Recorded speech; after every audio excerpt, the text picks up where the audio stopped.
हरे कृष्णा दोस्तों, मैं आपका दोस्त दीपेंद्र दीरावानी मेरे YouTube channel Deependra Dirawani lifetime daily sharings and songs में आपका हार्दिक स्वागत करता हूं। और आज का शेयरिंग सेशन है 336 और आज का टॉपिक है business sharing retirement planning.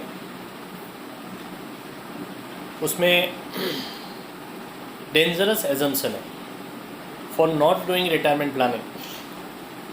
Retirement planning नहीं करने के लिए लोग क्या क्या कारण देते हैं उसके बारे में, वो क्या कारण है उसके बारे में आज बात करूँगा। वो 6 कारण है। सबसे पहला है the return from my save and create like SIP RD will be enough. लोगों को लगता है कि मैंने जो RD में या तो SIP में जो मैं सेविंग कर रहा हूँ वो मुझे उस टाइम पे चल जाएगा, वो काफ़ी हो जाएगा, मेरा रिटायरमेंट प्लानिंग उससे हो जाएगा। दोस्तों एक एग्जांपल लेते हैं कि उसमें अगर अपने को 50 लाख भी आ गया, चलो हमने अच्छा सेविंग कर रहे हैं अपन उसमें, और 50 लाख भी उस टाइम पे रिटायरमेंट के टाइम पे आ गया, लेकिन आज से 20 साल बाद अभी अपना 40 का उम्र है फॉर एग्जांपल, और 60 में अपने को 50 लाख रुपया भी आ गया, उस टाइम पे रेट ऑफ इंटरेस्ट 2% रहेगा। ऐसा माना जाता है, अभी 5%, 5.5% के बीच में चल रहा है।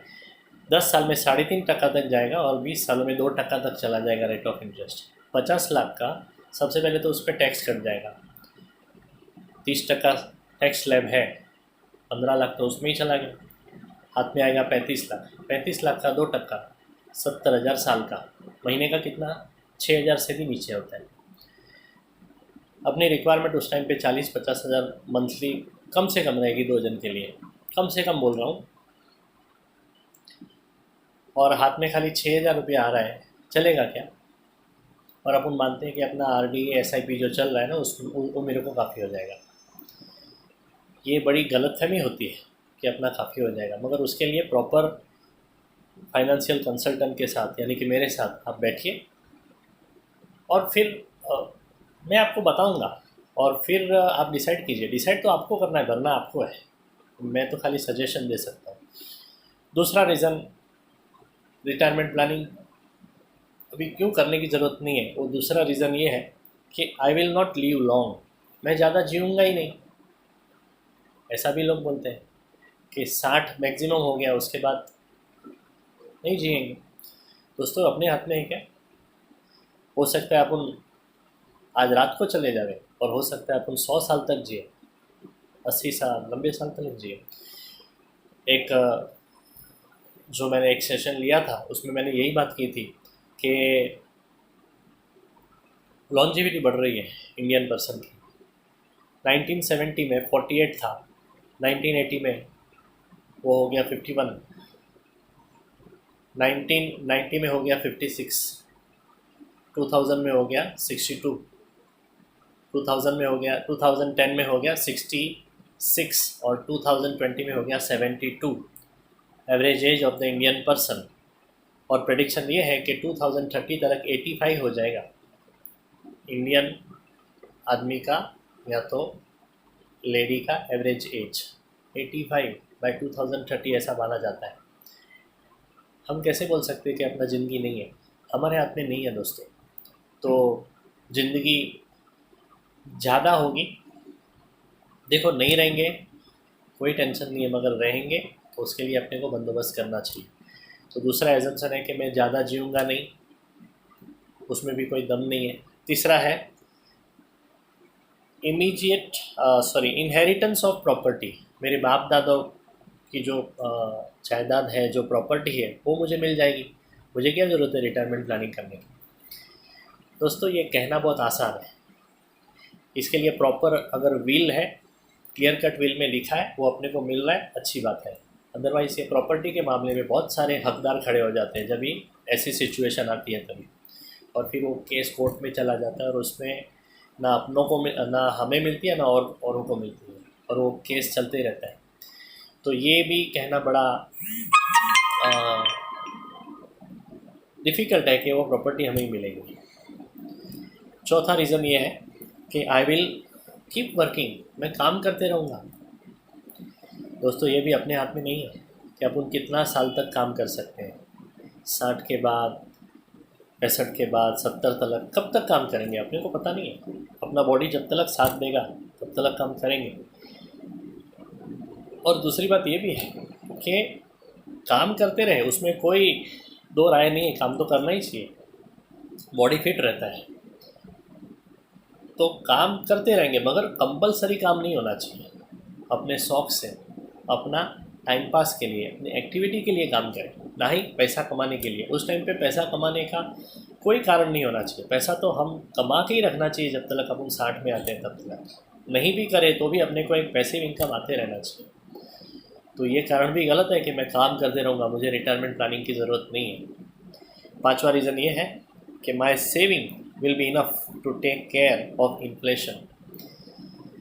मेरी सेविंग इन्फ्लेशन को टेक केयर कर लेगी। दोस्तों, इन्फ्लेशन बहुत तेज़ी से चल रही है। एक एग्ज़ाम्पल के तौर पे बताना चाहूँगा, आज की डेट में अगर हम 20,000 में अपना घर चलता है 2 जन का, तो अभी समझो अपना 30 का उम्र है। जब भी हम 60 के होंगे 30 साल के बाद, तो वही 20,000 1 लाख चला जाएगा। 6% इन्फ्लेशन पकड़ रहा हूँ, ज़्यादा नहीं पकड़ रहा हूँ, 8-10% नहीं पकड़ रहा हूँ। सिर्फ 6% भी इन्फ्लेशन हुआ ना दोस्तों, आज का 20,000 तभी का 1 लाख हो जाएगा। 60 की एज में, 70 की एज में हो जाएगा 2 लाख, और 80 की एज में हो जाएगा 3.25 लाख। 6% इन्फ्लेशन खाली। आज का 20,000 60 की एज में 1 लाख हो जाएगा, 70 की एज में 2 लाख हो जाएगा, 80 की एज में 3-3.25 लाख हो जाएगा।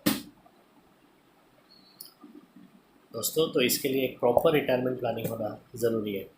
और आखिरी में एजम्पशन ये भी करते हैं कि my children will take care of me, मेरे बच्चे मेरे को संभालेंगे।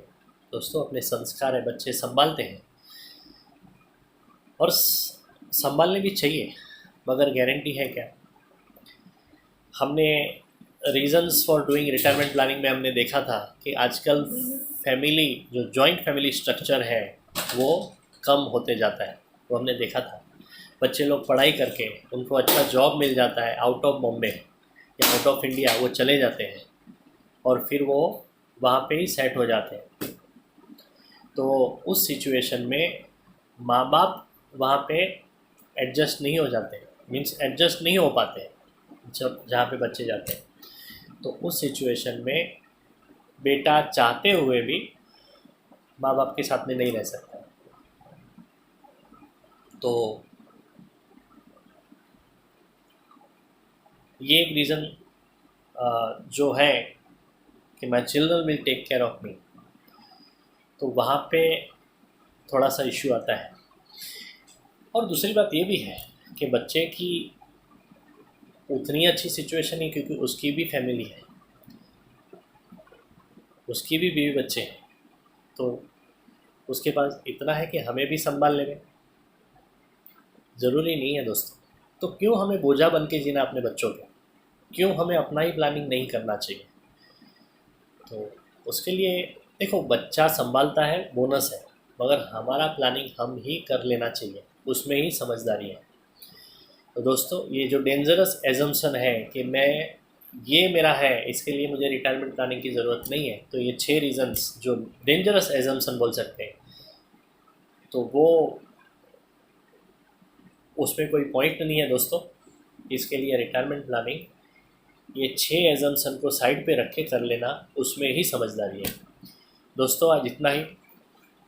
कल वापस हम बिज़नेस शेयरिंग पे बात करेंगे, तो इसी में आगे बढ़ेंगे हम।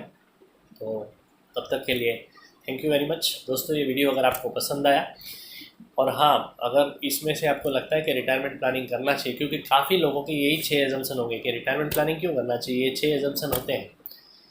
मगर अभी थोड़ा भी आपको समझ में आ रहा है कि ये 6 एजम्पशन बोले तो ये बहाने हैं अपने रिटायरमेंट प्लानिंग ना करने के। तो उसके लिए सीरियसली सोचिए, अपना एक पेंशन प्लान होना बहुत ज़रूरी है।